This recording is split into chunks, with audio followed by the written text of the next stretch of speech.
गुरुजी और आदरणीय देवेंद्र गुरु जी की आज्ञा से आज के सत्संग को प्रारंभ करने की आज्ञा चाहते हैं, अनुमति।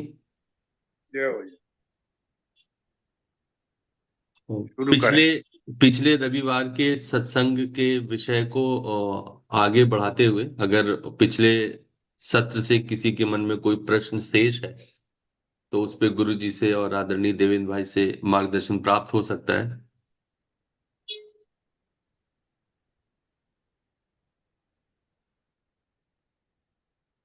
वो तो होता रहेगा, है ना। गुरु जी, अपन चलो। उसी में आ जाएगा, है ना। जी। होंगे अपन अभी फिलहाल आज की कार्रवाई शुरू कर दे। जी। आज मैं उर्मिला दीदी, आज की श्लोक संख्या आप पढ़ेंगी। जी भैया। पहले मैं थोड़ा संक्षिप्त में हम्म भक्ति योग और ज्ञान योग के बारे में बता देता हूँ। बाद में ये श्लोक के पढ़ेंगे, तो ऐसा हमारा। जी। हाँ बिल्कुल सही। चलो ठीक है। अभी पिछले सप्ताह, 2 सप्ताह से जो हमारा भक्ति योग, ज्ञान योग और कर्म योग, तीनों अभेद है, एक ही है। कोई भी एक मार्ग से प्रवेश करो, लेकिन तीसरी चौथी भूमिका में चारों एक होना चाहिए। तब वो तीनों जब अभेद हो जाएगा, तभी आप सातवीं भूमिका को पहुंच सकते हो। अभी भक्ति योग और ज्ञान योग, इसकी आज हम एक लौकिक संसारिक भाषा में हम आपको बात करते हैं, तो वो आपके समझ में तुरंत आ जाएगा। भक्ति योग और ज्ञान योग दोनों का जब समन्वय होगा, अभेद होगा, तब कर्म योग ऑटोमेटिक ही आपका कर्मयोग अच्छा हो जाएगा। न तीनों का समन्वय जैसे होगा, आप चौथी भूमिका में जाओगे। भक्ति योग, उसका संबंध दिल से और ये हृदय से है। उसका संबंध दिमाग से नहीं है, मन बुद्धि चित्त से। और ज्ञान योग का संबंध दिमाग से, मीन्स मन बुद्धि चित्त से है, हृदय से नहीं है।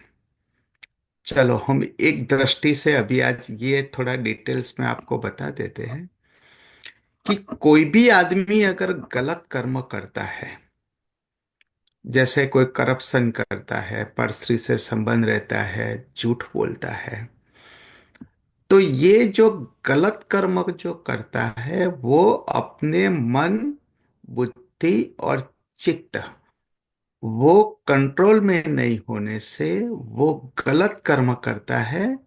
लेकिन उसके दिल को तो मालूम होता है कि ये मैं गलत कर रहा हूं।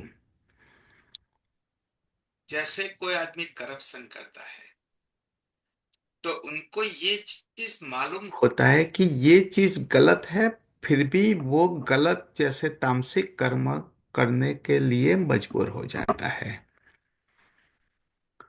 तो इसका मतलब ये हुआ कि ज्ञान योग जो में जो अज्ञान है, उसके कारण वो गलत करता है, लेकिन उनको दिल, उसके आत्मा, उसको अंदर से पता है कि ये गलत कर्म है।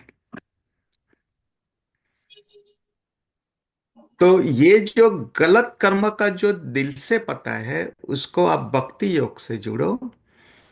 और ज्ञान योग या अज्ञान योग, अज्ञान के कारण जो आप गलत कर्म करते हो, जो राजसिक या तामसिक या अहम भाव का जो कर्म करते हो, उसको आप अज्ञान योग से जब दोनों का आप सोचोगे,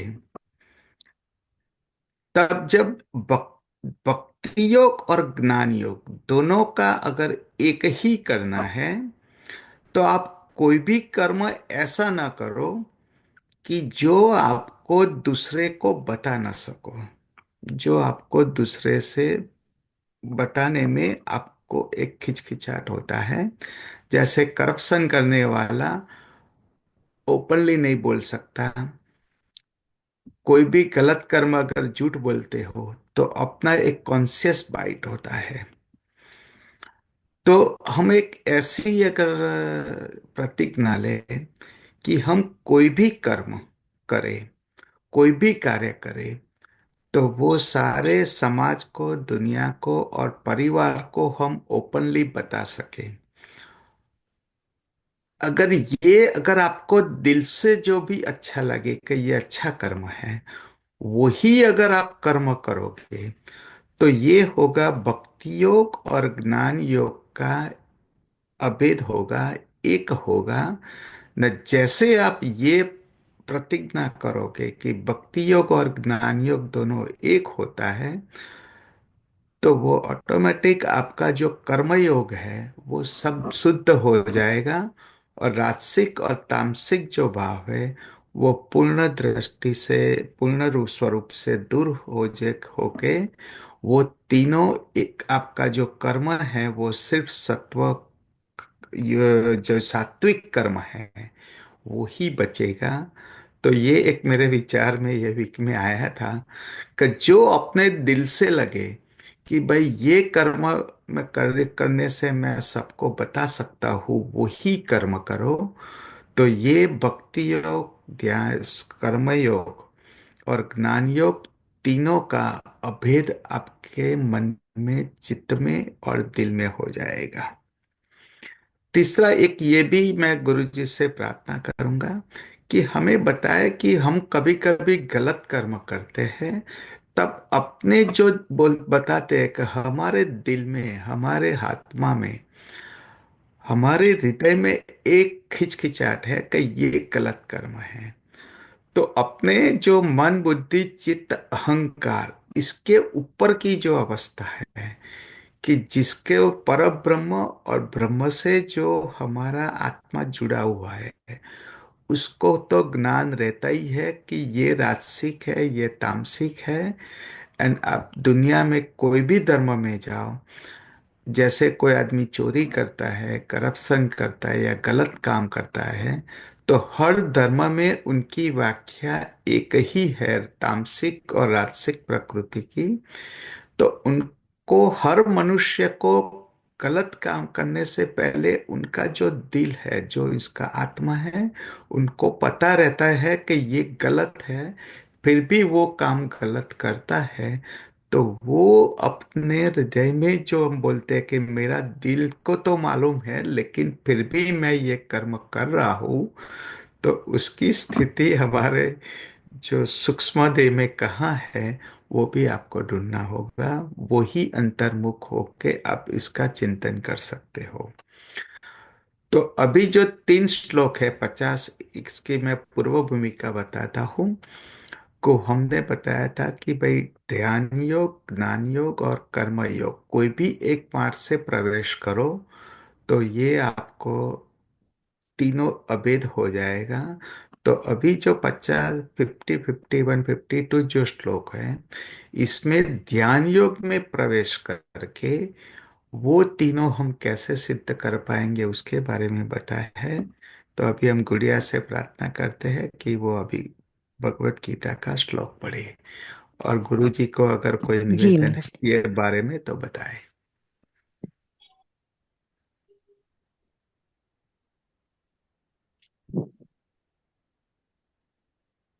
जय गुरुदेव। ये गुड़िया 50 में श्लोक पढ़ा ही दो, देवेंद्र भाई ने अच्छा, चारों कहा। 50। जी, 50 तीनों 50, 50 51, 52, 53। नहीं, ये नहीं, पढ़ दो, रेफरेंस उसका उसी में है असली में। नहीं, 51, 52, 53, सॉरी, हाँ, 50, 51, 52, 53 चारों पढ़ लो। तो जी, 50 पढ़ जैसी में पढ़ो। 50, 51, 52। और 53, 53 चारों। जी। सिद्धिं प्राप्तो यथा ब्रह्मा तथाप्नोति निबोध मे। समासेनैव कौन्तेय निष्ठा ज्ञानस्य या परा। बुद्ध्या विशुद्धया युक्तो धृत्यात्मानं नियम्य च। शब्दादीन् विषयान् त्यक्त्वा रागद्वेषोऽभिवदस्य च। विविक्तसेवी लघ्वासी यत्वा कायमानसः। ध्यान योग परो नित्यं वैराग्यं समुपाश्रितः। अहंकारं बलं दर्पं कामं क्रोधं परिग्रहं विमुच्य निर्ममः शांतो ब्रह्म भूयाय कल्पते। ज्ञान योग साधन द्वारा ब्रह्म भाव में स्थित होना। ब्रह्म में स्थित साधक समस्त जगत को अपने आप में, स्वयं साधक में व्याप्त होने तथा समस्त जगत में अपने आप को व्याप्त अनुभव करता है, अर्थात पूर्ण एकाकार एकमेव अद्वितीय अनुभव में स्थिति। यह ज्ञान योग द्वारा किस प्रकार होता है, इस विषय में श्री कृष्ण कह रहे हैं। निष्पाप बुद्धि से युक्त, एकांत एवं पवित्र स्थान में निवास करने वाला, हल्का सात्विक तथा नियमित भोजन करने वाला, वाणी मन व शरीर को जीत लेने वाला, निरंतर ध्यान योग में परायण रहने वाला, दृढ़ विरक्त भाव का भली भांति प्रश्रय लेने वाला, ममता रहित तथा शांत युक्त साधक, सात्विक धारणा शक्ति के द्वारा अंतःकरण तथा इंद्रियों को बस में करके शब्द स्पर्श रूप रस गंध आदि विषयों को छोड़कर आसक्ति तथा शत्रुता को पूर्णतः नष्ट करके अहंकार, बल, घमंड, काम, क्रोध और परिग्रह संग्रह का त्याग करके निरंतर ध्यान योग परायण रहने वाला, ममता रहित शांति युक्त साधक सच्चिदानंद ब्रह्म में अभिन्न भाव से स्थित होने योग्य हो जाता है। उसकी दृष्टि में जीवात्मा तथा परमात्मा का भेद मिटकर एक ही भाव की स्थिति प्रकट हो जाती है। साधक गण, यह एक दिन या कुछ समय में होने की स्थिति नहीं, अपितु साधना में जीवन की चरम परिणति है। ब्रह्मलीन गुरुदेव के अनुसार यह स्थिति कभी तो शरीर में रहते हुए तथा अधिकांशतः शरीर छूटते हुए तत्क्षण प्राप्त होती है। जय गुरुदेव। अब दूसरा भी पढ़ना है महाराज जी? अब मैं कर लूंगा। जी। एक बात जो आप सब श्रोता हैं उनको समझ लेना चाहिए कि ये गीता का 18वां अध्याय अब पूर्ण होने वाला है। तो पहले भगवान ने पहले अध्याय से 6वें अध्याय तक कर्मयोग का और 7वें से 12वें तक भक्ति योग कहा और 13वें से 18वें तक उन्होंने ज्ञान योग कहा। परंतु ये तो पहले समझाने के लिए कहे, परंतु जब देवन भाई ने भी कहा कि वे अलग अलग जब तक रहेंगे तब तक आपकी सिद्धि किसी की नहीं हुई है, न ज्ञान योग की हुई है, न कर्मयोग की, न भक्ति योग। तो ये तीनों में जब कोई भेद न रह जाए, भक्ति वाले के लिए भी रामचरितमानस ने कहा कि श्री राम मैं सब जग जानी, तो करहूं प्रणाम जोर जुग पानी। वो भक्ति योग वाला कहता है कि अब ये बात है कि किसकी तरफ कहीं नजर मेरी जाती है तो वहां राम सीता ही दिखाई देते और कुछ दिखाई नहीं देता, कोई शरीर दिखाई नहीं देते, कोई व्यक्ति दिखाई नहीं देते। हाँ, और एक बात, अब ये अगर आपने इन चीजों को ध्यान से नहीं सुना या एक भी वाक्य भूल गए तो ये 18 अध्याय का पूरा सत्संग जो है आपका वो करीब करीब व्यर्थ हो सकता है। इसलिए बहुत ही सावधानी पूर्वक सुने और बहुत सावधानी पूर्वक हम लोग कहेंगे। तो वो कहते कि श्री राम में सब जग जानी, जब बाहर देखते हैं तो श्री राम में है सब, मगर जब अपनी तरफ भी देखते हैं तो उसमें श्री राम के अतिरिक्त कुछ नहीं रह गया। अगर कुछ रह गया होता, कोई शरीर रह गया होता, कोई मन कोई बुद्धि रह गई होती, तो मीरा को ये चरम सीमा भक्ति की आई तो वो भगवान कृष्ण के श्री विग्रह में शरीर से समा गई, क्योंकि अब उसके शरीर में भी कुछ नहीं रह गया। वो सब कृष्ण, बाहर भी कृष्ण और भीतर भी कृष्ण, यानी शरीर में भी पूर्णतः जो है वो ज्ञान की स्थिति, अद्वैत की स्थिति हो गई थी। शरीर का कोई भास नहीं था, शरीर की कोई पृथकता नहीं। हमारी समस्या क्या है, इसको ध्यान से सुने, फिर अपन अर्थ समझ में अपने आप आएगा। हमारी जो समस्या है वह यह है कि हम, एक बात में तो बहुत पक्का ज्ञान है हमारा सबका, कि हम इसके अतिरिक्त, इस शरीर के अतिरिक्त और किसी में मैं हूं ऐसा आपको कभी नहीं लगता। ये शरीर ही छोड़ दो अभी आपका, बाकी माता ने अभी बच्चे को जन्म दिया है और वो बच्चा अभी सो गया है, तो वो तो जान से ज्यादा चाहती। खूब ध्यान से सुनना, मगर उसको ऐसा कभी नहीं लगता कि मैं सो गया, मैं सो गई हूं। यह लग ही नहीं सकता। उसको लगेगा कि बच्चा बच्ची जो है मेरी संतान, अब वह सो गई है, मैं सो गई हूं ऐसा नहीं लग सकता कभी। क्योंकि वो अच्छे से जानती है कि ये अलग चीज है, मैं अलग हूं, ऐसा तो वो जानती है ही। तो हम जहां भी देखें, तो इतना तो ज्ञान अपना पक्का है कि हमें अपने अतिरिक्त और सब जो है वे दूसरे लगते। दुनिया में कितना ही प्रेम हो जाए किसी से, पर वह मैं हूं ऐसा आपको कभी नहीं लग सकता। दुश्मनी हो जाए चाहे प्रेम हो जाए चाहे कुछ भी हो जाए, वो मैं ही हूं ऐसा तो आपको लग ही नहीं सकता। तो ये आपकी एक स्थिति है कि आपको व्यक्ति की कौन कहे। ये घर है आपका, ये घर की दीवार है, ये घर में टीवी लगी है ना। कभी ऐसा नहीं ले सकता कि घर में हूं ऐसा तुम नहीं कह सकते कभी। नींद में भी नहीं होता, तुम सपने में भी नहीं लगे, क्योंकि तुम अच्छे से जानते हो कि मैं अलग हूँ, ये घर अलग, ये घर मेरा है ऐसा तो तुम्हें लगता। ये दीवार है, ये तुम्हें अलग थी, ये हमारे घर की दीवार, और ये दीवार में हूँ, ये घर में हूँ ऐसा तुम्हें कभी नहीं लगता। तो ये तो द्वैत तो अपना सबका पक्का है। परंतु गड़बड़ी कहाँ हुई है कि ये शरीर ही हमें में लगता है, ये शरीर हमको में लगता है कि अगर ये शरीर सो के उठा,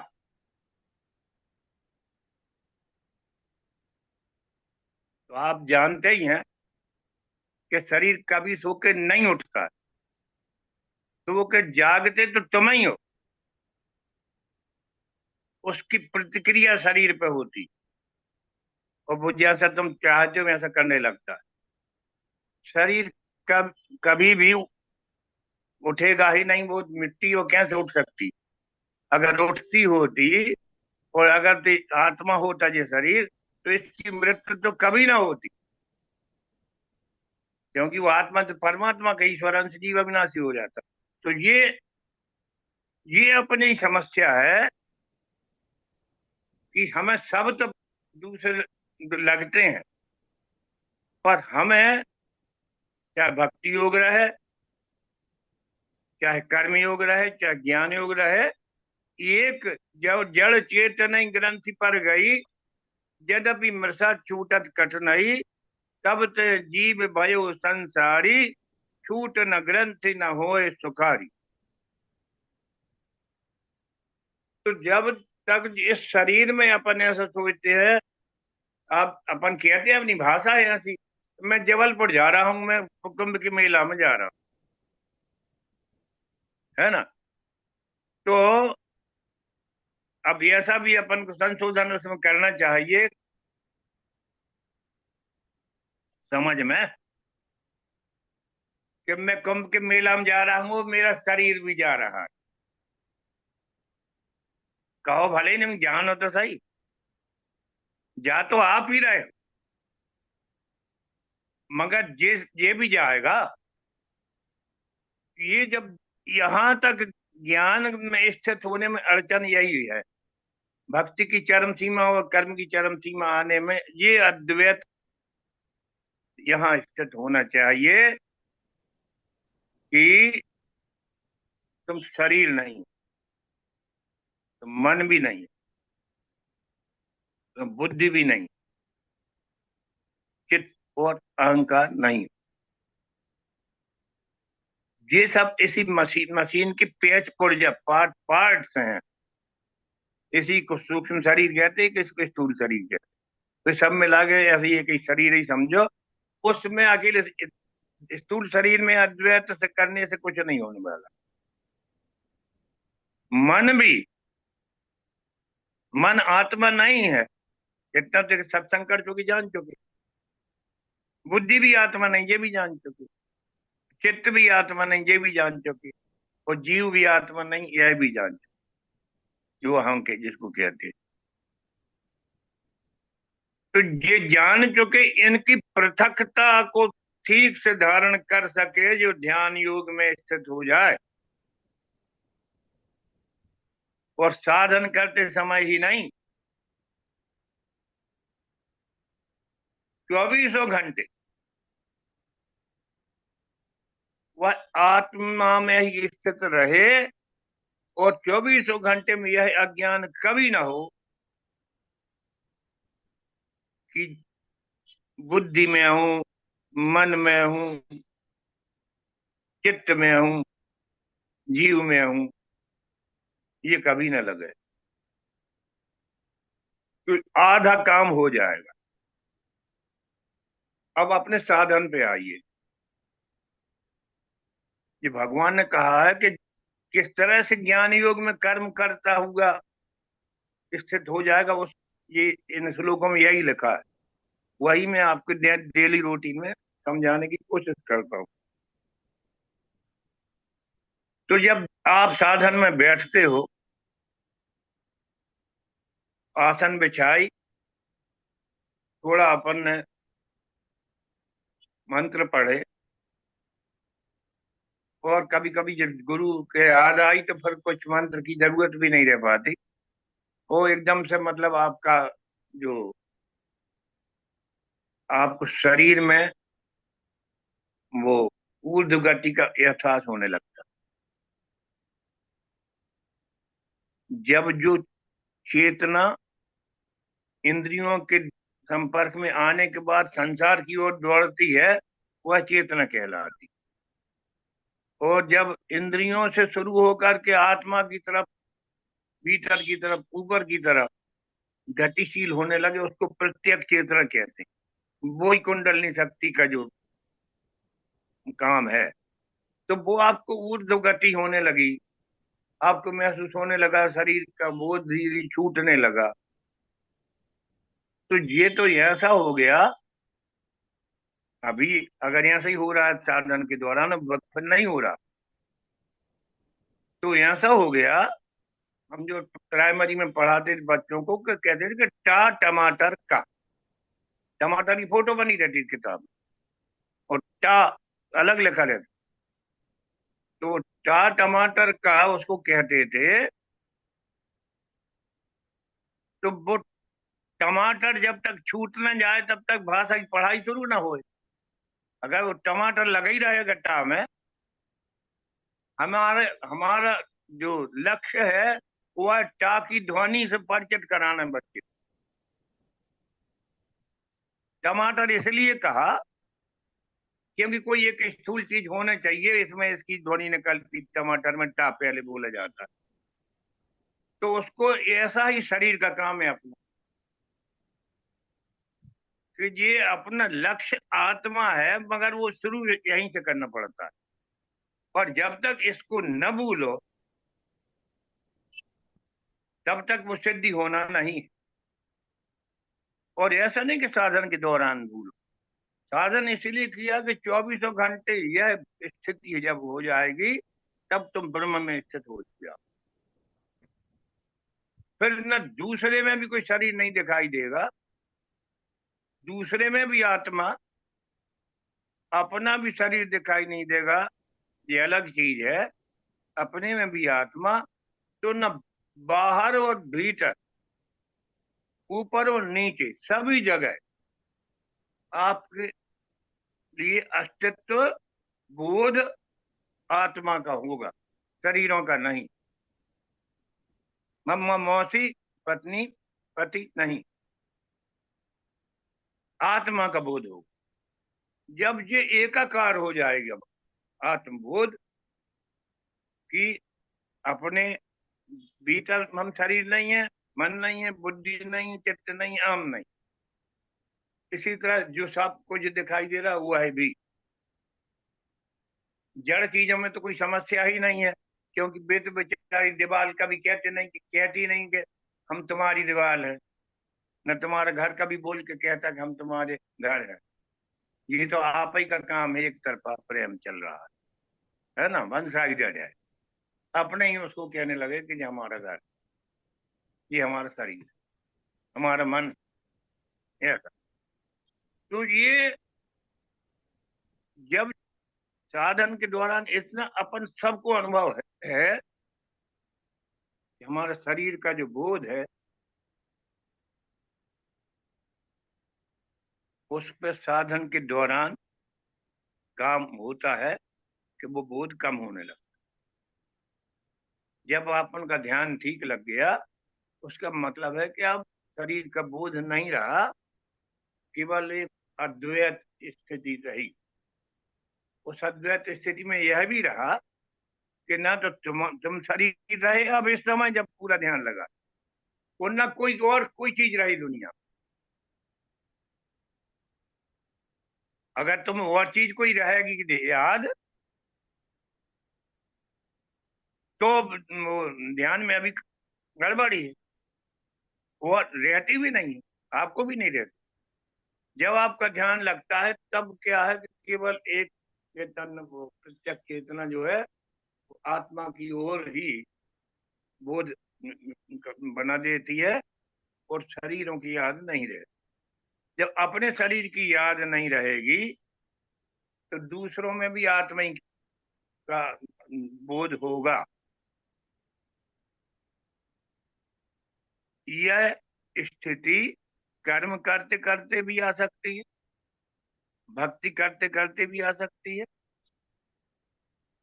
और यह स्थिति ध्यान करते करते ज्ञान में भी आ सकती है। समस्या केवल यही है कि शुरुआत गड़बड़ी की कहां से हुई। तुलसीदास जी ने रामायण में लिखा, मैं इतना ही बस, अब पूरी चौपाई तो छोड़।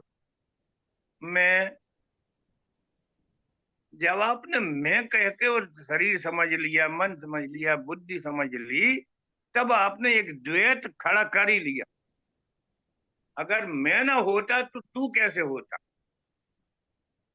ये मैंने ही तू को जन्म दे दिया, मैंने को मेरा को जन्म दे दिया, तू है तो तेरा को जन्म दे दिया।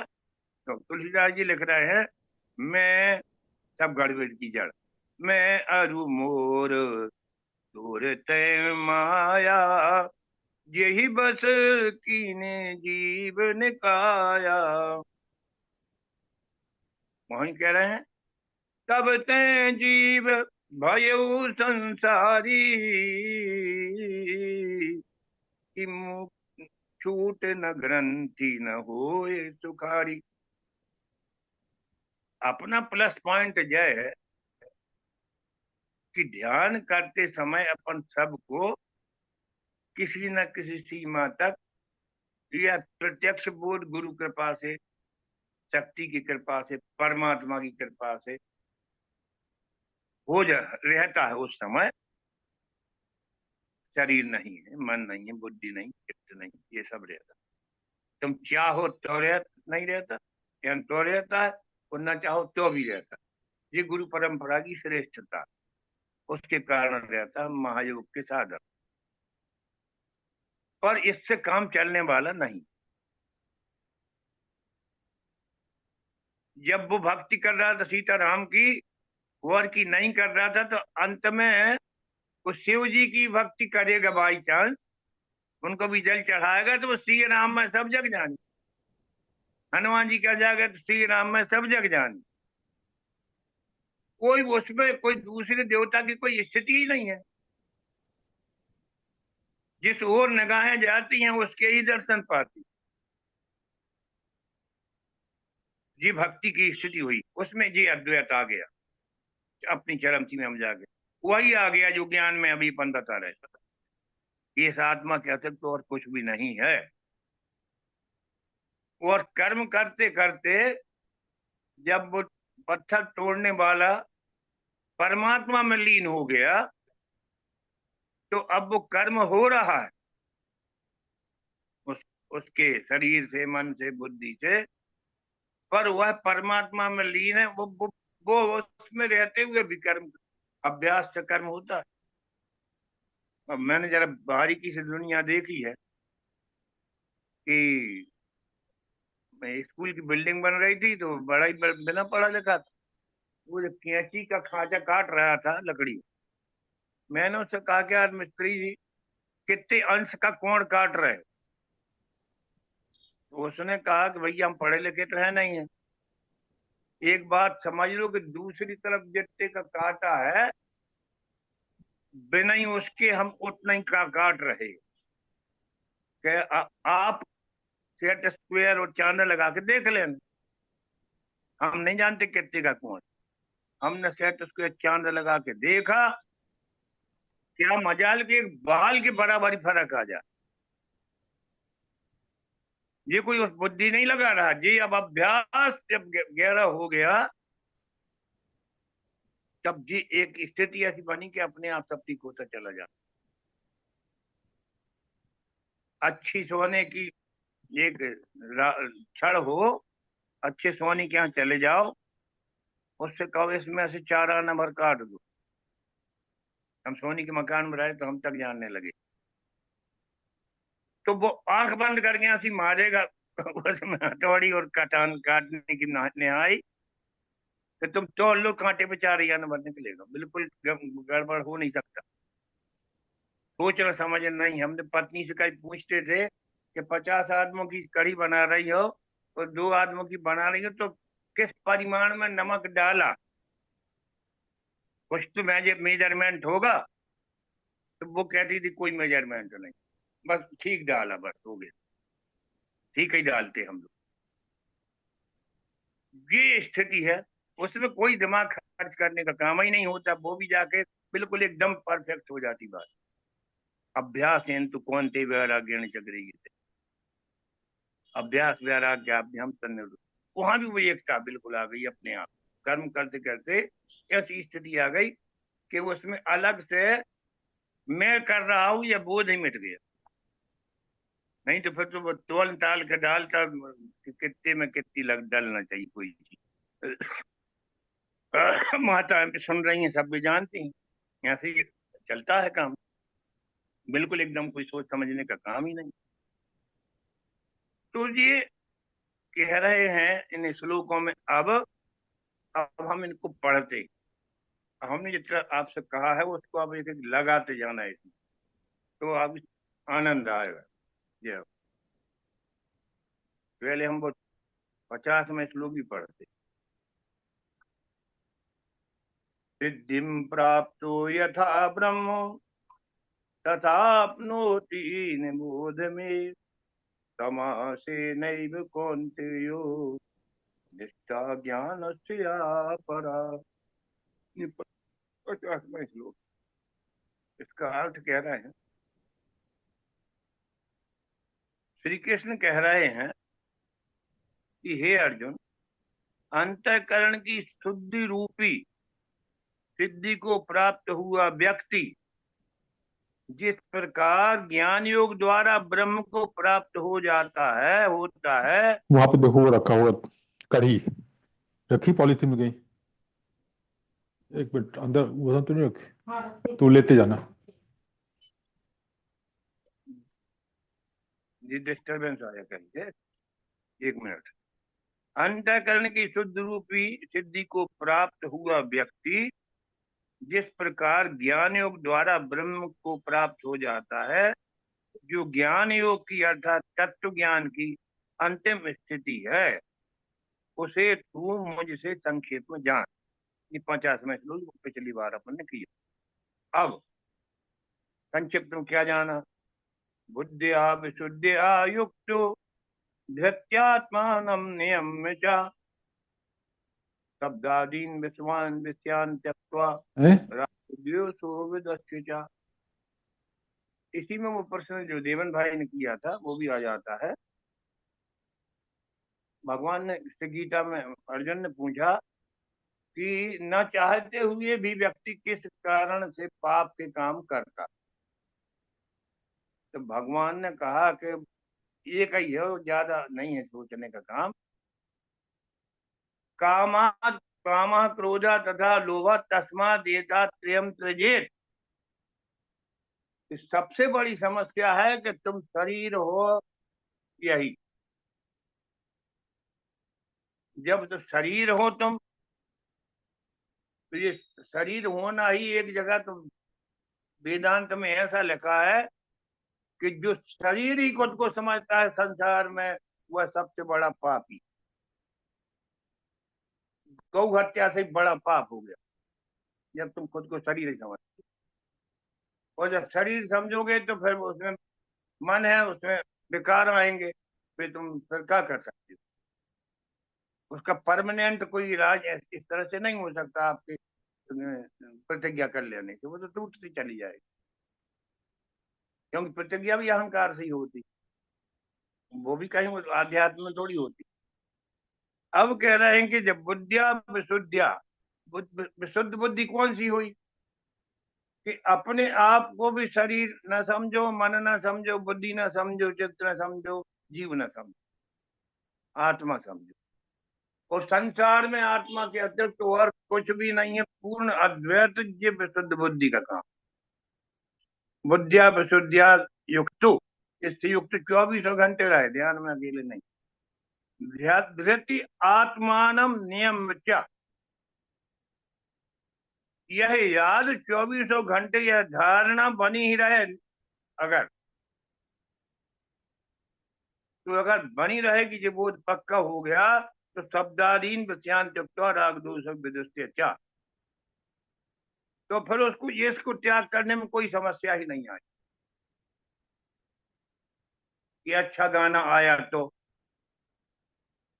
कि अच्छा रूप देखा तो, कि अच्छा स्पर्श प्राप्त हुआ तो, कि अच्छी गंध प्राप्त हुई तो, कि रसगुल्ला प्राप्त हुआ तो, शब्द स्पर्श रूप रस गंध, ये 5 तन्मात्राएं हैं।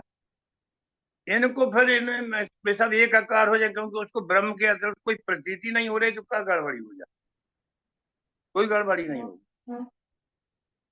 राग जो सो विदुष्ट जाओ, राग द्वेष कैसे, और इसके लिए भी दोहा रामायण में आया। उमाज राम चरण रत विगत काम मद क्रोध, बिनिज प्रभु मैं देख जगत, तो के ही सन करे विरोध। बिनिज प्रभु मैं देख जगत, जिनको परमात्मा ही सब, श्री राम में सब जग ज्ञानी का बोध बना रहता है, उनकी प्रेम कौन से होगा और दुश्मनी कौन से होगा? कुछ नहीं हो सकता, न प्रेम ही होगा न दुश्मनी ही होगी, ये कुछ नहीं होने वाला।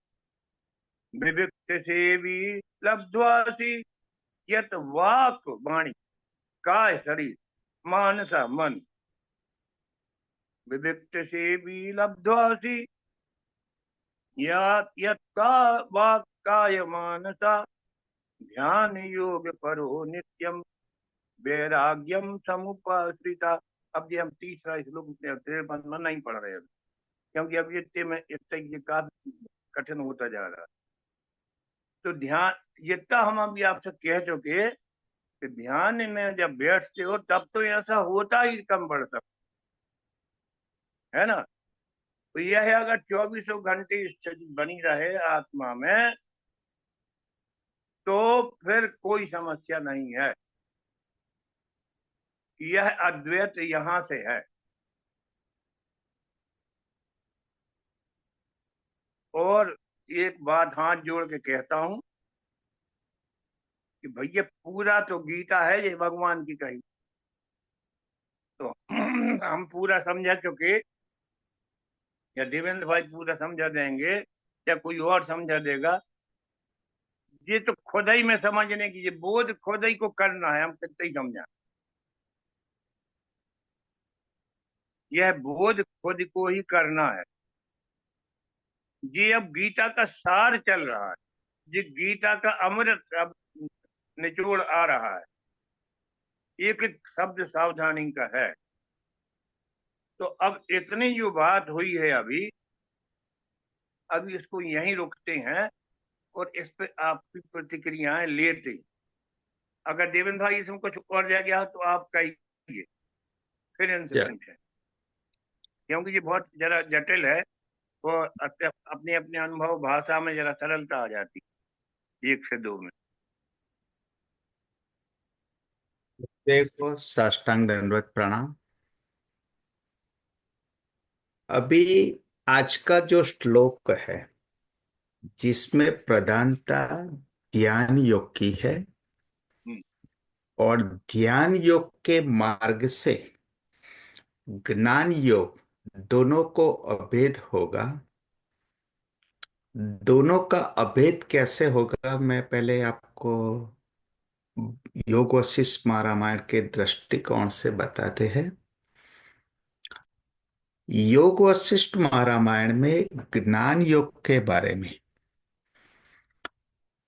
ऐसा बताते हैं कि पर ब्रह्म में से ब्रह्म, ब्रह्म में से अहम भाव की स्फुरण के कारण ये व्यष्टि जीव पिंड स्वरूप की उत्पत्ति, और वही पिंड स्वरूप जो 5 इंद्रिय, जो अभी ये श्लोक में भगवान ने बताया हुआ है कि शब्द स्पर्श रूप रस गंध, वो 5 इंद्रियों के माध्यम से ये व्यष्टि जीव सारे जगत का जो है वो अनुभूति करता है, जिसको दृष्टा और दृश्य दो स्वरूप बताते हैं। तो ये योग वशिष्ठ महारामायण में ऐसे बताते हैं कि पर ब्रह्म में से जो ब्रह्म है वो एक ही स्वरूप, दृष्टा और दृश्य दोनों अलग होके ये सारी जगत की अनुभूति करते हैं। तो ये परब्रह्म में से जो ब्रह्म, ब्रह्म में से हिरण्यगर्भ की जो हम देखते हैं, अगर उसको रिवर्स करना है तो वही जैसे परब्रह्म में से हिरण्यगर्भ की उत्पत्ति हुई, तो हिरण्यगर्भ जो जगत आप जो दृश्य देख रहे हो, वो दृष्टा और दृश्य दोनों में से किसी एक का लय करना होगा। और दृष्टा और दृश्य दोनों जब लय हो जाएगा, कोई भी एक नहीं रहेगा, तब दोनों लय होगा, तभी सिर्फ ब्रह्म तत्व, ब्रह्म की और परब्रह्म की उपस्थिति रहेगी, और वो ही आपको ज्ञान का मार्ग है। अभी दृष्टा और दृश्य दोनों का लय कैसे होगा, तो हमारी 3 अवस्था है, जागृत, स्वप्न और सुषुप्ति। जागृत में हम दृष्टा और दृश्य दोनों की अनुभूति करते हैं। स्वप्न में जो आपका जो सूक्ष्म स्वरूप है, वो आपके अंदर ये जागृत अवस्था का जगत नहीं, लेकिन आपके ही अंदर जो शक्ति है, उसी के अंदर दृष्टा और दृश्य बन के स्वप्न की अनुभूति करते हैं। सुषुप्ति में दृष्टा और दृश्य दोनों का लय हो जाता है, लेकिन उसके जब सुषुप्ति में से आप जागृत अवस्था में आते हो, उसी समय जो अज्ञान है वो नहीं मिटता है। और चित्त की जो अवस्था है, राजसिक और तामसिक या सात्विक, वो तीनों प्रकृति के कारण फिर अज्ञान खड़ा हो जाता है। और अज्ञान के कारण सुषुप्ति में जो लय हुआ है, दृष्टा और दृश्य दोनों, वो फिर से जागृत अवस्था में वो हम मोह माया का बंधन में रहते हैं। तो ये जो सारे गीता का जो सार है कि आत्मा परमात्मा है, मैं स्थूल देह नहीं हूं, आत्मा कभी का मृत्यु नहीं होता है, ये जो गीता का जो सार है, वो हम या तो ज्ञान योग से प्राप्त करें या ध्यान योग से प्राप्त करें। तो ज्ञान योग से क्या है कि हम इतने सत्संग किया, इतना जो पुराण पढ़ा, भगवत गीता, ब्रह्म सूत्र, योग वशिष्ठ का अभ्यास किया, तो उससे दृष्टा और दृश्य दोनों का लय सिर्फ हमारी बुद्धि, स्मृति और चित्त से होगा। उसी को ज्ञान योग बोलते हैं। और सतत चिंतन मनन निधिध्यासन, उनके मार्ग से हमारे मन में एक ज्ञान की प्राप्ति होती है। न वही ज्ञान के कारण हमें एक जो दृढ़ निश्चय होता है कि मैं स्थूल देह नहीं हूं, मैं आत्मा हूं, और ये स्थूल देह से मैं अलग हूं। न मेरा जैसे अनेक जन्म पहले हुआ है, उसमें मेरा पिंड स्वरूप जो जीव है, जो कुंडलिनी शक्ति है, वो एक ही है, लेकिन स्थूल देह से मैं अलग हूँ। वो ज्ञान एक लॉजिक और ज्ञान शब्दों और पुस्तक और पुराण के मार्ग से हमें मिलता है। तो ये ज्ञान योग जो है, उसका कंसेप्ट आपको क्लियर हुआ। अभी ध्यान योग क्या है कि ध्यान योग में प्रवेश करके ज्ञान योग कैसे होगा। तो हमारा जो सारे भगवत गीता सत्संग का ध्येय है कि हमें ब्रह्म ज्ञान की प्राप्ति हुए, पर ब्रह्म में हम लीन रहे और सर्व जगत परमात्मा की अनुभूति करे, वो हमारा जीवन का ध्येय है। न वो ही हमारा, जो अगर बंधन की भावना ही नहीं रहेगा, तो जीवते जीवत हमें मोक्ष की अनुभूति हुई है, वो हमारा जीवन का ध्येय है। तो ये ज्ञान योग से आपके चित्त शुद्धि होगी, चित्त दोष की निवृत्ति होगी। लेकिन वो ज्ञान और विज्ञान में क्या फर्क है कि ध्यान योग में आपको प्रत्यक्ष अनुभूति होती है कि आपके अंदर जो आपका स्वरूप है, वो अणिमादि लघुमादि या सविकल्प समाधि या निर्विकल्प समाधि में आपको जो ज्ञान होता है, वो प्रत्यक्ष जो अनुभूति होने से आपको एक दृढ़ आत्म साक्षात्कार होता है। न वही आत्म साक्षात्कार होने से आपका जो स्थूल देह है वो आप नहीं है।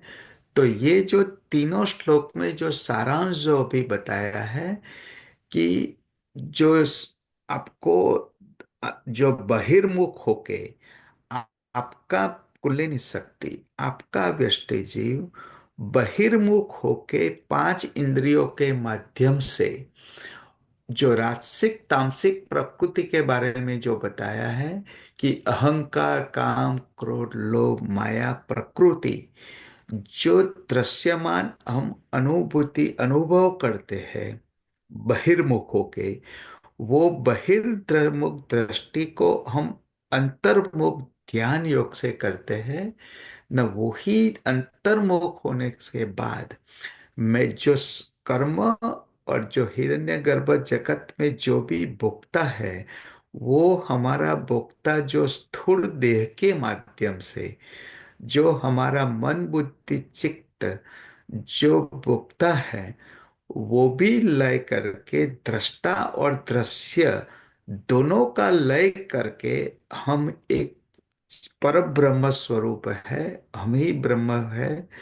हमारा जो सूक्ष्म स्वरूप है वो ही ब्रह्म तत्व है, जो स्थूल देह से अलग है, हिरण्यगर्भ जगत से अलग है।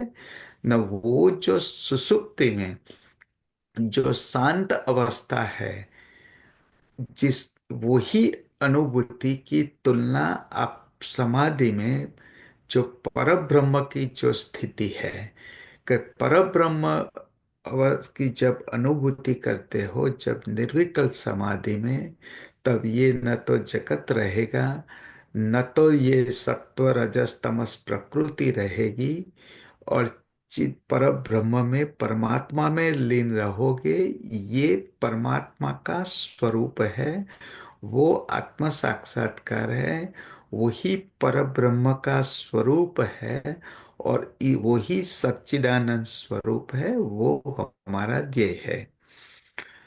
तो ध्यान योग से क्या होगा कि ध्यान योग में जब आपको आज्ञा चक्र या विशुद्ध चक्र से ऊपर जब आपकी कुंडलिनी शक्ति जाएगी, जब मन और चित्त का लय होगा, तब ये आपके स्वरूप जो है वो देह नहीं है, वो सबसे पहले आपको ज्ञान होगा। और जब देह नहीं है, तो जैसे सुषुप्ति में दृष्टा और दृश्य का लय होता है, उसी तरह ध्यान योग में सविकल्प समाधि में आपको ये दृष्टा और दृश्य का लय होगा, और आपको अपना स्वरूप की अनुभूति होगी कि जो शरीर से देह नहीं है। तो ये आपको जो अनुभूति होगी वो ही ज्ञान योग है। तो ध्यान योग के मार्ग से ज्ञान योग दोनों का एकीकरण, ये आपको सतत ध्यान में और चिंतन मनन सत्संग से ये एक अवस्था तीसरी चौथी भूमिका में आपको ध्यान योग में सविकल्प समाधि में ज्ञान योग की जो अनुभूति, जो सारा हम शास्त्र की बात करते हैं, वो आपको एक ही क्षण में खुद को अनुभूति हो जाएगी कि मैं ये देश से अलग हूँ। एंड जब ध्यान योग और ज्ञान योग दोनों एक होगा, उसके बाद ये सारा जगत आपको ब्रह्म स्वरूप दिखेगा, पर ब्रह्म का ही एक स्वरूप है। दृष्टा और दृश्य दोनों का लय होके आप एक जब सर्व जो चारों और ये शक्ति पर ब्रह्म की अनुभूति होगी, तब ये एक परमात्मा समष्टि जीव जो भगवान विष्णु स्वरूप सूक्ष्म अणु में ये जो सारे जगत की उत्पत्ति हुई, उसकी जैसे अनुभूति होगी, तब आपको भक्ति योग में प्रवेश हो जाएगा। क्योंकि आपको हर स्थल ये परमात्मा भगवान श्री कृष्ण भगवान विष्णु की ही अनुभूति होगी। तो ये जो भगवत गीता का जो सार है कि भक्ति योग में भगवान ने बताया कि हर जीव हर प्रकृति हर जगह मेरा जो निवास है। तो ये ध्यान योग के मार्ग से आप ज्ञान योग में जाओगे, और ज्ञान योग से जो भगवत गीता में भक्ति योग का सारांश है वो आप अनुभूति करोगे। जो कर्म योग की बात कहता है अभी गुरुजी ने, तो जब भक्ति योग ध्यान योग के मार्ग से ज्ञान योग और भक्ति योग का जब समन्वय होगा, तब जब साक्षी भाव और दृष्टा भाव से जो भी आप कर्म करोगे, वो सत्व रजस तमस तीनों के लिए जब आप साक्षी भाव दृष्टा भाव हो जाएगा, तो आप सत्व गुण से भी परे होके आप सिर्फ क्रिया करोगे, कोई भी कर्म में कर्ता भाव नहीं रहेगा। तो कर्म फल और कर्ता भाव दोनों की निवृत्ति होने के बाद वो कर्म योग हो जाएगा। तो ध्यान योग से मार्ग से भक्ति योग सबसे पहले जो कर्म योग बताया, तो कर्म योग सिद्ध हो जाएगा, ज्ञान योग की अनुभूति हो जाएगी, और सब जब सर्व जगत आपको ब्रह्म स्वरूप होगा तो ये भक्ति योग हो जाएगा। तो ये जो तीनों श्लोक का जो सारांश जो अभी आज बताया कि भाई ध्यान योग में स्थित रहने से, ध्यान योग से मार्ग से वो चारों का एकीकरण अभेद कैसे होगा, ये मार्ग मैंने आपको संक्षिप्त में बताया। तो हमारा जो ध्येय है भगवत गीता का, और ये जो ब्रह्म सूत्र, योग वशिष्ठ रामायण, अभी तक जो हमने ध्यान योग का रास्ता लिया, ज्ञान योग का लिया और भक्ति योग का लिया, लेकिन तुरीयावस्था स्थित प्रज्ञावस्था एक ही ध्येय है कि भाई सर्व जगत ब्रह्म स्वरूप की अनुभूति करना।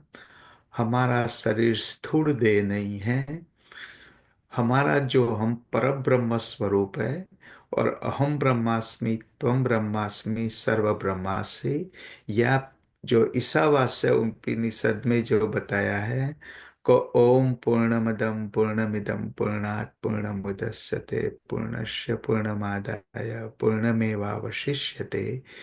तो ये जो ब्रह्म तत्व, ब्रह्म ज्ञान का और ईशावास्यम जो मैं ही पूर्ण हूँ, उसका जो सारांश है, वो सारा सारांश ये तीनों श्लोक में है।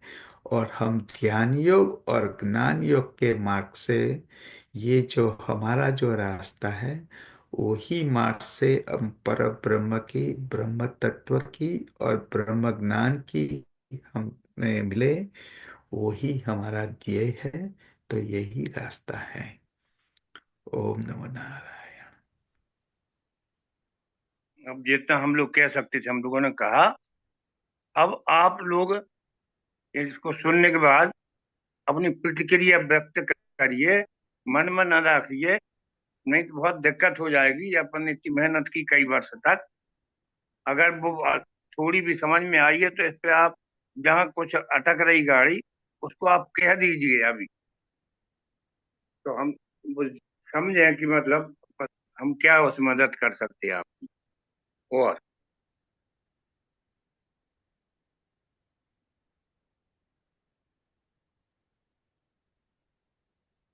राजेश सिन्हा जी, चलो आपसे शुरुआत करते हैं। आपका विश्लेषण अच्छा होता है, आपका ज्ञान भी अच्छा है। चरण स्पर्श दो जी। ये हुई। हम्म। अब ये तो पिछली बार भी ये बात आई थी कि सर्व जगत पर ब्रह्म, ये जानने की चीज है, यही समझने की चीज है। और शुरू से बचपन से ही ये हम लोग सुनते भी आ रहे हैं कि कण कण में परमात्मा का वास है, चराचर जगत परमात्मा में ही है। तो एक जगह हमने पढ़ा था पहले कि ध्यान एक बार करना होता है, उसके बाद ध्यान बना ही रहता है।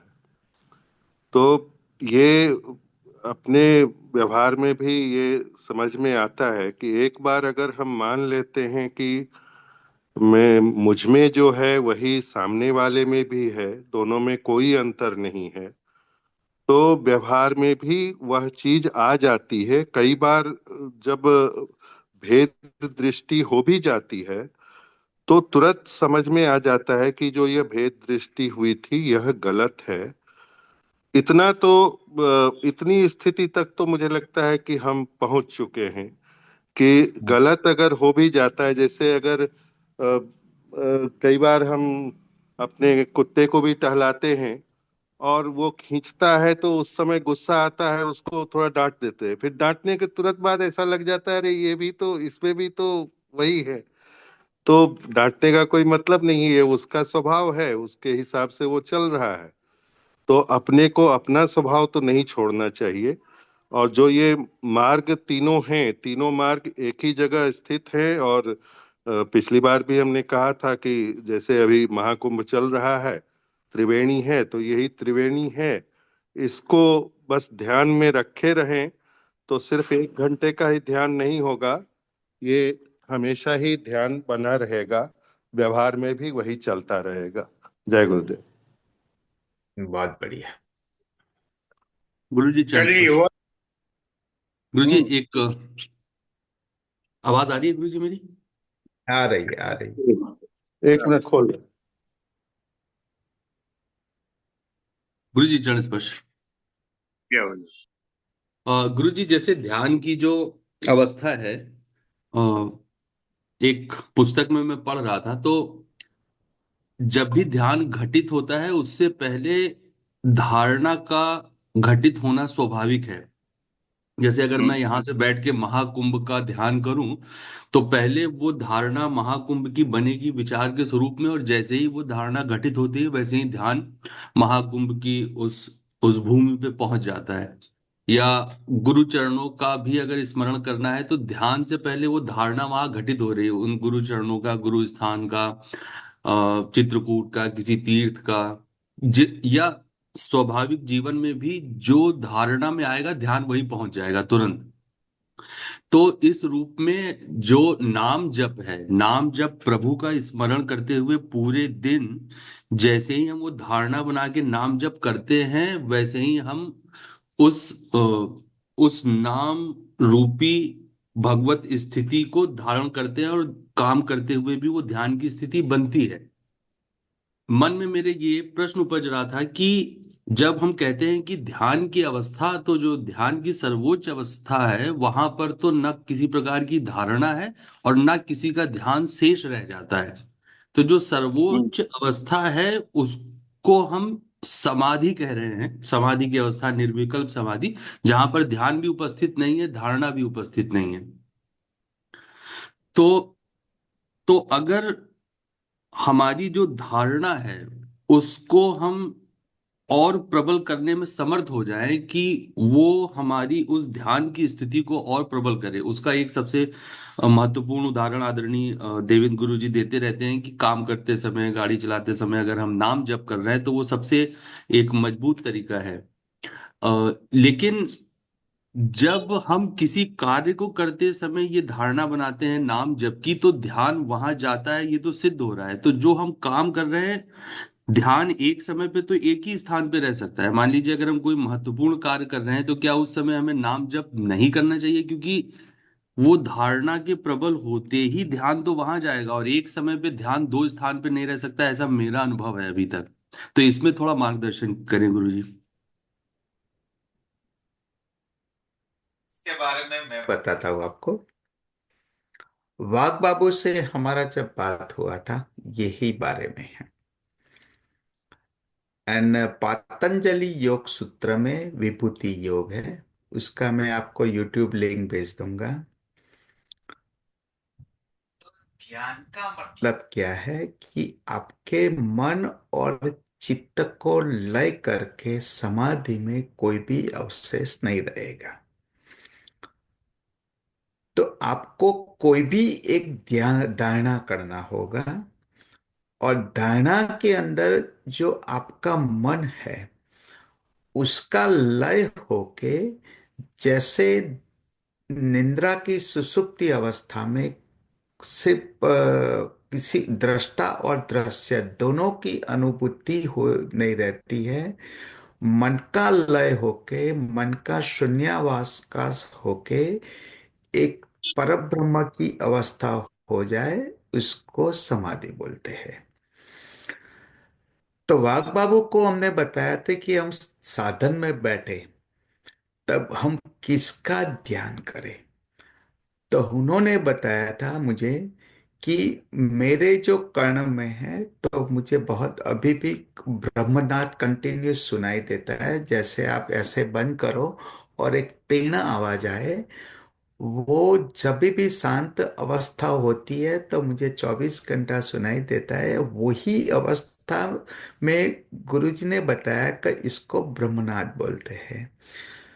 अगर आप ब्रह्मनाद पे कंसंट्रेट करते हो और उसी में ही समाधि में लीन रहता है, तो वो और मंत्र जाप दोनों साथ में नहीं कर सकते। कोई भी एक ही ऑब्जेक्ट रख के आपको ध्यान करना होगा। और पातंजलि योग सूत्र विभूति में भी बताते हैं कि आपको धारणा ऑब्जेक्ट एक डिसाइड करना होगा। तो ये ब्रह्मनाद में मुझे गुरुजी ने बताया कि ये ब्रह्मनाद में कभी कभी एक 15 दिन या कोई दिन ऐसा कर लो कि ये ब्रह्मनाद में लीन रहो और उसी में ही लय रहो। आपका ध्यान करोगे, उसी वक्त कुंडलिनी शक्ति आपकी जब विशुद्धि चक्र के ऊपर चली जाएगी, तब आपका बस जो कंसंट्रेशन, आपके मन में जो विचार जो करते हैं कि मैं ये ब्रह्मनाद सुनूं, वो भी लय होके जो लय हो जाएगा और विचार शून्यता हो जाएगी। वो एक समाधि की अवस्था है। दूसरा, अगर आप कोई भी नाम गुरु मंत्र या कोई भी एक मंत्र लो, तो ये जो आपकी मन की अवस्था, वो मंत्र में ही लय हो जाएगा और उसी वक्त कुंडलिनी शक्ति ऊपर चली जाए। वो अवस्था जो है, वो समाधि का लय जो हो जाए अवस्था, वो एक मंत्र में लीन होना, वो एक समाधि का मार्ग है। तीसरा, ये अष्ट सिद्धि की बात जो विभूति जो मैं बताया था, कि अगर आप ध्यान करो कि भाई दूर का जो आवाज है, अगर उसी के ऊपर अगर आप ध्यान करोगे, इसमें लय करोगे, तो आपको दूर का, ये मैं अष्ट सिद्धि की बात इसलिए बता रहा हूं कि इससे जुड़ी हुई है। तो विभूति युग में ऐसे भी बताया हुआ है कि आप जो, अगर आपके चित्त के संस्कार के ऊपर ध्यान करो, गुरु मंत्र सभी भूल जाओ और कुंडलिनी शक्ति का ध्यान सिर्फ चित्त के पुनर्जन्म के संस्कार पे ऊपर करोगे और इसी में ही अगर आप लय हो जाओगे, तब आपको पुनर्जन्म का पता चल जाता है। अगर आपका ध्यान, जैसे पतंजलि योग सूत्र में बताया हुआ है, गुरु जी को बहुत अच्छी तरह, मैंने एक बार इसका लिंक भेजा था पतंजलि योग सूत्र का, अंशु आश्रम का। तो इसमें बताया हुआ था कि अगर आप भविष्य के ऊपर ध्यान धारणा करो और उसी में ही लय हो जाओ, इस वक्त न तो गुरु मंत्र रहेगा, ये तो नाम रहेगा, लेकिन भविष्य के संस्कार के फ्यूचर के ऊपर अगर आप ध्यान करके इसमें समाधि में लय हो जाएगो, तब आपको भविष्य का पता चल जाएगा। इसमें एक दूसरा चीज बताया हुआ है कि अपना स्थूल देह है, उसमें दृष्टा, दृश्य और दर्शन। दर्शन जो है वो क्या है कि दृष्टा और दृश्य दोनों की जो प्रक्रिया है, जैसे चिली में तीखापन का स्वाद, वैसे ही दर्शन के ऊपर आप ध्यान करके अपने स्थूल देह के ऊपर करोगे, तब आपका दृश्य स्थूल देह है दूसरे के लिए अदृश्य हो जाएगा। वो पतंजलि योग सूत्र में उसका उल्लेख है। हमारे जो दादा को विष्णु तीर्थ महाराज जी के गुरु जो योगानंद जी थे, जो बनारस से थे, वो यहाँ बैठ के अगर देवास में कोई रूम में आवाज करना है, तो वो वहां पे आवाज उनका सुनाई देता था। तो मैंने गुरु जी से पूछा था कि ये सिद्धि कैसे है, तो ये उन्होंने बताया था कि योगानंद जी सिद्ध गुरु हमारे गुरु परंपरा में थे। तो वो ही उन जब साधन में बैठते थे, तो शब्द ब्रह्म में ध्यान करके ऐसा एक ध्यान करते थे कि आपके ये रूम में उनकी आवाज जाए और ये सारा ब्रह्म एक सूक्ष्म अणु आपके अंदर ही समाया हुआ है।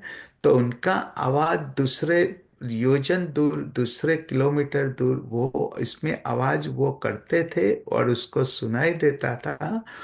तो ये सब क्या है कि आप कोई भी धारणा करो, जैसे अष्टांग अष्ट सिद्धि की हो, पर ब्रह्म की हो, पर गुरु मंत्र की हो, किसी में भी लय होगा। तो ये एक अवस्था ऐसी आती है कि जब आप साधन में बैठो, तो चित्त का जो शून्य अवकाश, मन का लय होना, वो सिर्फ 10 या 15 मिनट की अवस्था होती है। हमारे गुरुजी वाघ भाभी को तो 5 ही मिनट में ही उनकी कुंडलिनी शक्ति सहस्त्राधार में जाके उसका चित्त का, मन का लय हो जाता है। तो जब मन का और चित्त का लय हो जाए, तब न तो गुरु मंत्र रहता है, न ये स्थूल देता है, न ये मन बुद्धि स्मृति रहता है, लेकिन आपका जो स्वरूप है ये पर ब्रह्म में जो जीव योग में जीव और शिव का मिलन, तो आपका स्वरूप शिव में, ये पर ब्रह्म में ब्रह्म तत्व में जो लीन हो जाएगा, वो अवस्था सिर्फ 10 या 15 मिनट ही रहनी चाहिए। वो अवस्था जब आप कर पाओगे, वो जब अवस्था सिद्ध होगी, यही हमारा ध्येय है। रास्ता तो अलग अलग है, लेकिन पर ब्रह्म समाधि का अनुभूति, कोई भी रास्ते से कोई भी धारणा करते जाओ, ये एक ही प्राप्त होगा। अभी गुरु जी आप बताइए इसके बारे में डिटेल्स। ये जो अभी मूल रूप से अजय पांडे जी ने पूछा था, तो उसका एक एक वाक्य में तो उत्तर यह है कि जैसे देवन भाई ने अभी समझाया है, दृष्टा और दृश्य है ना, तो जो मंत्र है आपका, मतलब राम कह रहे हैं कि राधे श्याम कह रहे हैं कि जो भी कह रहे हैं आप, वो जैसे आपकी आत्मा को दृष्टा भी देवन भाई ने कई प्रकार से समझाया, मैंने भी कई प्रकार से समझाया, तो राम जो जब आप कह रहे हो जो मंत्र है वह दृष्टा ही है, उसमें कोई दृश्य न जुड़ा है। अब मैं बता उदाहरण दे रहा हूं, जब राम आप कह रहे हो, तो आप कोई मंदिर या कोई अयोध्या या कि कोई मूर्ति या कि कोई स्थान या कोई आकृति, ये आकृति जहां जहां है, एक संक्षिप्त में कहें कि जो चीज रहने वाली नहीं है, मिटने वाली है कभी न कभी, मंदिर आज है कल नहीं रहेगा, तो वो ही दृश्य कहलाता है। उसकी एक ही पहचान है, वो रहने वाला नहीं, तुम्हारा शरीर भी रहने वाला नहीं, वो तुमसे कुछ भी प्रेम नहीं करता। जब जाने का उसका समय होता है वो चला ही जाता है, तुमसे तुम्हारे बारे में कार्ड छप जाता है। वो कह देते हैं ललित बिहारी श्रीवास्तव अब जो है ब्रह्मलीन हो गए, तो भाई जिनकी तुमने आगे लगाई बेका थे, कोई जिंदगी भर नहीं जाने के जे कि हम कौन थे।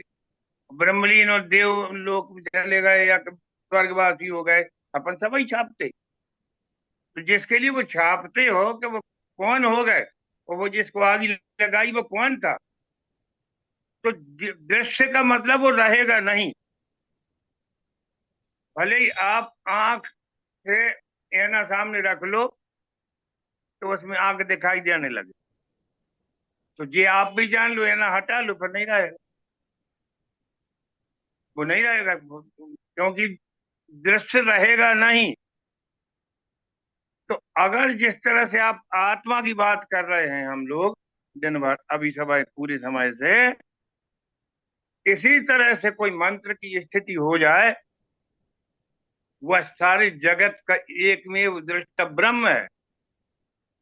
फिर उसका जो मंत्र हो, राम मंत्र हो, शिव मंत्र हो, वो कोई दृश्य से जुड़ा हुआ नहीं होना चाहिए। शिविन भाई ने अभी कहा कि वहां गुरु मंत्र भी नहीं रहता, इसका क्या मतलब हुआ? वही मतलब हुआ जो मैं दूसरे तरीके से कह रहा हूँ। देवेंद्र भाई ने कहा कि जब आज्ञा चक्र के ऊपर चला गया, वहां कोई गुरु मंत्र नहीं रहता, क्योंकि द्वैत की सीमा केवल विशुद्ध चक्र तक ही है। क्षीण क्षीण सी एक आभा उसकी ब्रह्मरंध्र तक थोड़ी थोड़ी होती, बहुत मामूली, और ब्रह्मरंध्र से सहस्त्रार तक कुछ भी नहीं, पूर्ण अद्वैत। तो क्या है कि अगर आप कोई मंत्र लेते हो, जपते हो, कुछ कहते हो, और वो कोई दृश्य से जुड़ा हुआ, तो वो काम में गड़बड़ी हो जाए। वो आपका तरीका जो है अभी सही नहीं। तुलसीदास जी ने रामायण लिखने में बालकांड में पहले ही ये बात समझाई है, और एक दो हम 1000 बार कह चुके। वे कह रहे हैं ब्रह्म राम ते नाम बड़। जिसकी रामायण लिख रहे हैं पूरी अयोध्या के, वो सब तमाम चीजें, नाम वह नहीं है। ब्रह्म राम ते नाम बड़, वरदायक वरदान, रामचरित सतकोट मैं लिए महेश जी है ज्ञानी। ज्ञानी माने देखे की, देखने की चीज नहीं है, जानना ये है दृष्टा। ज्ञान लेने में कुछ बाहर से कुछ नहीं है, प्रमाण लेना है कि कोई पूछने जाना है कि कोई मंदिर में देखना है। जानना एक आंतरिक क्रिया है। तो नाम की पहले मंत्र की स्थिति वही है जो आपके अभी देवेंद्र भाई और हम लगातार जिसको दृष्टा दृष्टा की कह रहे हैं। उसमें कोई दृश्य जुड़ा तो डिस्टर्बेंस है। आपकी कितनी ऊंची ध्यान की अवस्था, उसमें शरीर जुड़ा है, मन जुड़ा है, बुद्धि जुड़ी है, विचार जुड़े, गड़बड़ी होने लगी, उसकी गहराई कम हो गई, क्योंकि वो बाहर बाहर ऐसी चीज से जुड़ गया जो चीज रहने वाली नहीं है। रहने वाली शरीर तो रहने वाला है नहीं। जब शरीर नहीं रहेगा तो उसका आधार मिट जाएगा, तो मन भी नहीं रहेगा, बुद्धि नहीं रहेगी, चित्त नहीं, जीव भी नहीं, सब चलेगा। ये जो चीजें जाने वाली हैं, ये सब दृश्य हैं, और आत्मा दृश्य नहीं है, दृष्टा। इस तरह जिसको मंत्र कहते हैं वह किसी दृश्य से नहीं जुड़ा, वह ब्रह्म का ही एक रूप है, दृष्टा। ऐसा जब हो जाएगा तो आपकी आत्मा और वो मंत्र सब जब एक हो जाएगा, तो दिव्यन भाई ने कहा ऊपर जाके कोई मंत्र ही नहीं रहेगा, पूर्ण अद्वैत हो जाएगा, कोई डिस्टर्बेंस नहीं। अगर कुछ इस तरह की मिलावट रहेगी तो डिस्टर्बेंस रहेगा। जिस नाम की बात करते हैं, तो देवेंद्र भाई अब अगर गाड़ी चलाते हुए या गाड़ी में बैठे बैठे जब नाम लेते हैं वो, और नाम लेते हैं हम, और नाम लेते हो आप या कोई और भी, इस लेने लेने में भारी अंतर। ये अंतर मिट जाए, वो कोई दृश्य नहीं, वो एक दृष्टा ब्रह्म ही सबका, उसी से जुड़ जाए, कोई डिस्टर्बेंस। अगर वो कहीं अयोध्या और काशी और मथुरा से जुड़ रहा है तो अभी डिस्टर्बेंस है, क्योंकि ये रहने वाली चीजें नहीं है। ये प्रकृति का ही हिस्सा है, ये प्रारंभ के लिए अच्छा है, मगर आगे जहाँ की बात हो रही है, जहाँ गीता आ गई है अब, वहां ये बातें नहीं। वहां केवल अब कोई दृश्य की बात ही नहीं है, अब केवल दृष्टा की बात। कर्म योग हो तो दृष्टा की बात, ध्यान योग तो भी दृष्टा की बात, भक्ति हो तो भी दृष्टा की बात। कहो अलग उसको कुछ भी, वो ज्ञान योग तो कहो ही। ये इसमें वो पहले हम लोग छोटे छोटे थे तो वो जी बात कहते थे, ज्यों केले के पात में, पात पात में पात, केले की पील काट लो और खोलते जाओ एक एक फर्श, तो कुछ भी नहीं मिलेगा, सब खत्म ही हो जाए। ज्यों केले के पात में पात, पात में पात, बोले कि तिम चतुरन की बात में बात, बात में बात। तो बात बात में बात ही होगी, अनुभव नहीं होगा, अनुभव तो करना ही पड़ेगा। तो जिस पर डिस्टरबेंस होता है वो अभी उस नाम की शुद्ध स्थिति नहीं। अगर वह रहे तो महाराज जी को था, वो हमारे गुरु महाराज, कोई डिस्टरबेंस नहीं, क्योंकि वो तो हमेशा उसी में रहते थे ऊपर ही, तो उनके साथ में कोई दृश्य जुड़ता ही नहीं था, क्या का डिस्टरबेंस हो।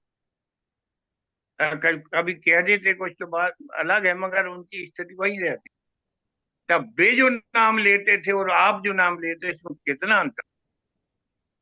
उनके नाम में कोई दृश्य नहीं, कोई स्थूलता नहीं, अपने में कुछ न कुछ स्थूलता है कि हम नाम ले रहे हैं, यही एक गड़बड़ी हो। अगर वो हो रहा है तब बात अच्छी। ऐसे बैठेंगे देवन भाई गाड़ी में और लेने लगेंगे, ऐसे नहीं। बैठेंगे और होने लगेगा, बैठेंगे और फिर ले आएंगे, ऐसी सोच के ऐसा कभी नहीं हो। बैठे और होने लगे। आपने आसन लगाई, आसन बिछाई, उसमें बैठे, ध्यान होने लगे। इसी तरह वही स्थिति जब नाम में आ जाएगी तो वो ध्यान ही हो जाएगा। फिर उनमें कोई अंतर ही नहीं, ज्ञान में और ध्यान में और कर्म में है। अब ये अजय भाई बताओ कि मतलब ये उत्तर हुआ कि क्या हुआ, कि दक्षिण हुआ, पूरा पश्चिम हो गया। एकदम सही निशाने पे मार्गदर्शन मिला इससे, और इससे बहुत सी चीजें और सहज हो गई।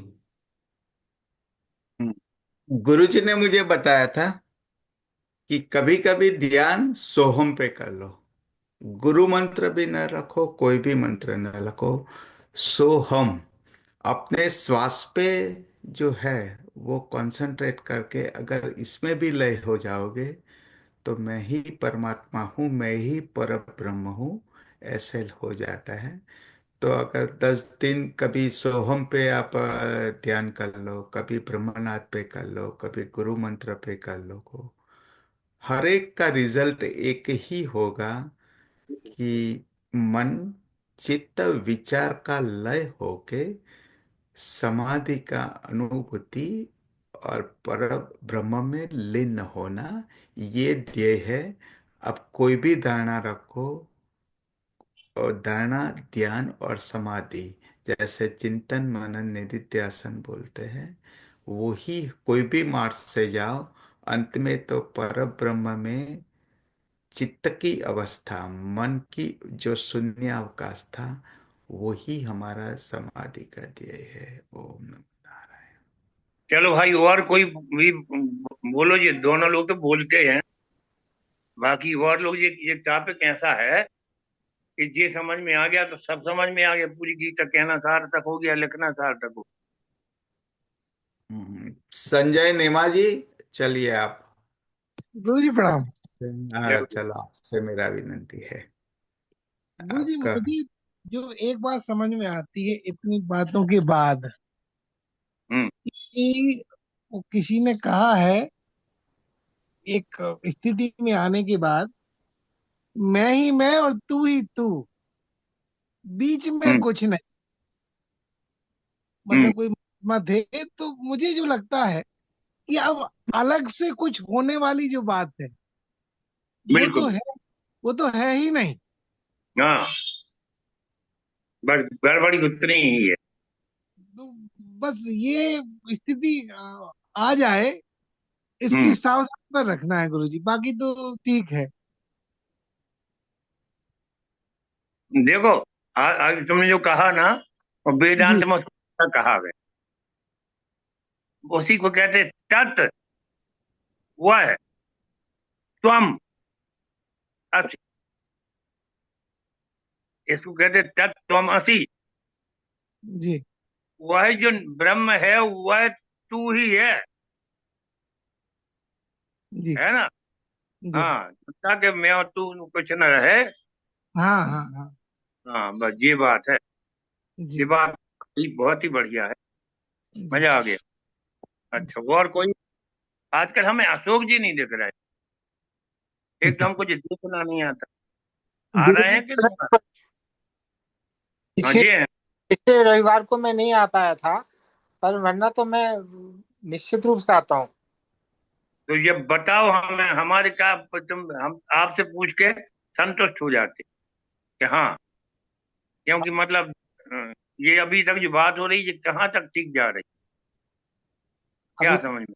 अ, मुझे जो समझ में अभी आया वो ये कि भगवान श्री कृष्ण ने गीता में ये कहा है कि आप जो हैं वो ये स्थूल शरीर नहीं है, आप आत्मा हैं।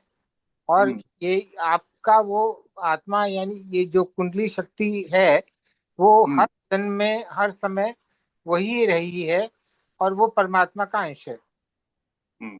और वही आत्म परमात्मा का अंश सब प्राणियों में बराबर रूप से उपलब्ध वही है जो, और उसके अलावा कुछ नहीं है। पर ये थियोरेटिकली तो समझ में आता है, प्रैक्टिकली हम्म। तो समझ में नहीं आता, प्रैक्टिकली तो नहीं रियलाइज नहीं होता। हाँ, तो अब एक काम करिएगा, अगली बार ये प्रैक्टिकली वाली बात उठाइए, क्योंकि अब समय पूरा हो रहा है। जी अगली बार जीवन भाई, हम लोग और सब लोग मिल करके ये जी प्रैक्टिकली क्यों नहीं होता है, इस पर चर्चा करेंगे, इसको याद दिलाना उस समय। जी क्योंकि ये जो आपने कही है, ये बात बढ़िया है कि समझ में आता है मगर अप्लाई नहीं होता है ना। तो जी। अप्लाई अप्लाई क्यों नहीं होता, वो अपन उससे चर्चा करेंगे अगली बार, क्योंकि इस पर समय अभी है ही नहीं अपने पास। मेरी बहुत। कुछ मेरे अंदर ही कमियां हैं जो कि नहीं नहीं, वो ठीक है, वो नि, बिल्कुल ठीक, नि, सब में थोड़ी बहुत है ना। उस पर चर्चा अपन करेंगे पूरे अच्छे से, जी कि ऐसा क्यों है ना। बहुत बढ़िया। हाँ, बहुत ही बढ़िया बात है। अच्छा। यही हम जानना चाहते थे हाँ कि जी। अपन सिर ना हिलाएं एकदम कि हाँ ठीक है ठीक है ठीक, ऐसा नहीं। अगर ठीक नहीं अप्लाई हो रहा तो कहो कि ठीक नहीं अप्लाई हो रहा है ना। हम्म। जी तो बहुत तरीके से करें, बिल्कुल ठीक, अच्छी बात। गुरु तो जी, आप तो एक बात और बताइए, आपने एक बार कहा था कि कोई एक नई पुस्तक आपकी आने वाली है। हाँ यार, वो पुस्तक जो है वो अब जो संजय भैया के जिम्मे रहती हैं सब पुस्तकें, तो हमारी हम लिखते और सब दे देते उन्हें, और मुद्राएं भी दे देते। जी अब सब छापेंगे जो उनकी जिम्मे, क्योंकि अब उसमें अगर हम कुछ करेंगे तो वो कर्म हो जाएगा। समझे ना देवन भाई की बात। हम उसमें कुछ करेंगे तो कर्म हो जाएगा, अभी क्रिया हो चुकी है, तो हम क्रिया तक में रहते हैं, तो कर्म में होते हैं, है ना। आपने लिख के दे दी है, वो उनको छापनी है। हाँ, बस भी करेंगे जो करेंगे।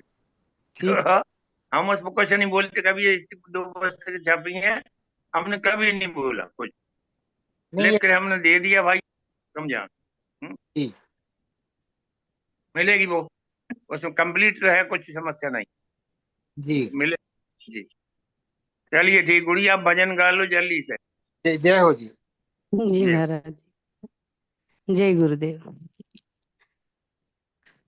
हर देश में तू, हर वेश में तू, तेरे नाम अनेक तू एक ही है। हर देश में तू, हर वेश में तू, तेरे नाम अनेक तू एक ही है। तेरी रंग भूमि यह विश्व भरा, सब खेल में मेल में तू ही तो है। हर देश में तू, हर वेश में तू, तेरे नाम अनेक तू एक ही है।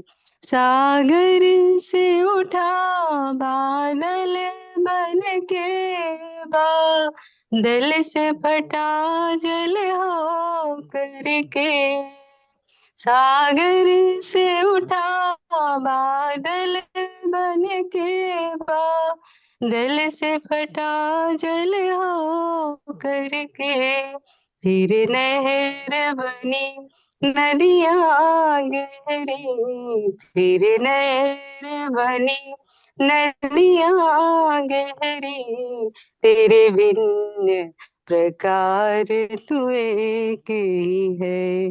हर देश में तू, हर वेश में तू, तेरे नाम अनेक तू एक ही है। चींटी से भी अणु परमाणु बना, सब जीव जगत का रूप लिया। चींटी से भी अणु परमाणु बना, सब जीव जगत का रूप लिया।